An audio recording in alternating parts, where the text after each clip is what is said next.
Ofereix la foto de la setmana.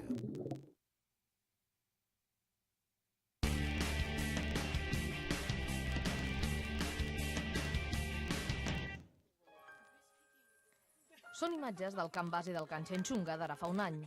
La guipuscoana Edurne Pasaban i la coreana Oh Eun-sun, immerses en plena lluita per convertir-se en la primera dona de la història a pujar tots els 8.000 del planeta, fent el te, com si fossin amigues de tota la vida.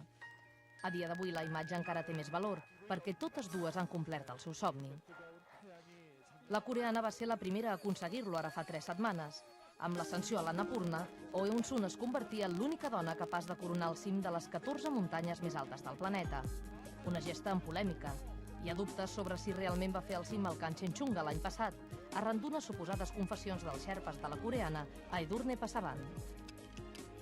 Més enllà de la polèmica, l'alpinista basca, de 36 anys, no ha perdut de vista el seu objectiu i dilluns passat es va convertir en la segona dona a fer els 14 8.000, després de pujar al cim del Shishapangma. Fins a 4 vegades se li havia resistit a Pasaban aquesta muntanya. La millor manera de culminar un projecte vital i personal de més d'1 dècada.